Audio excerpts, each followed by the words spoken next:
नीले सियार की कहानी। एक समय की बात है। एक जंगल में चतुर सियार रहता था जिसका नाम चंद्रावा था। एक दिन भोजन की तलाश में वह भटकते हुए एक गांव के पास पहुंच गया। जैसे ही वह गांव में घुसा, कुत्तों के एक झुंड ने उसे देख लिया और उस पर भौंकना शुरू कर दिया। सियार अपनी जान बचाने के लिए भागा और भागते भागते एक धोबी के घर में घुस गया। वहां पानी से भरा एक बड़ा सा ड्रम रखा हुआ था, जिसमें धोबी ने कपड़ों को रंगने के लिए नीला रंग घोला हुआ था। घबराया हुआ सियार अपनी जान बचाने के लिए उसी नीले रंग के ड्रम में कूद गया।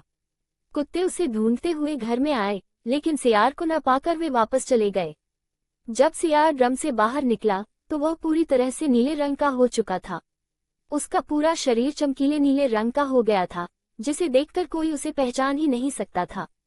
सियार जब जंगल में वापस आया तो सभी जानवर उसे देखकर डर गए। उन्होंने ऐसा अजीबोगरीब नीला जानवर पहले कभी नहीं देखा था। सियार ने अपनी बुद्धिमानी का इस्तेमाल करने का फैसला किया। उसने ऊंची आवाज में कहा, हे जंगल के प्राणियों, डरो मत, मैं तुम सबका राजा हूँ। ब्रह्मा ने मुझे खास तौर पर तुम सब पर राज करने और तुम्हारी रक्षा करने के लिए भेजा है। जानवर उसकी बातों में आ गए। वे सोचने लगे कि यह कोई असाधारण प्राणी है।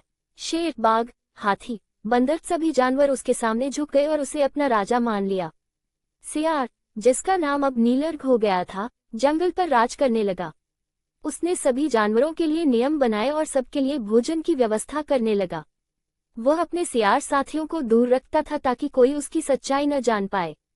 सब कुछ ठीक चल रहा था, जब तक कि एक रात कुछ सियार दूर से ही एक जगह पर इकट्ठे होकर हुए हुए की आवाज में चिल्लाने लगे।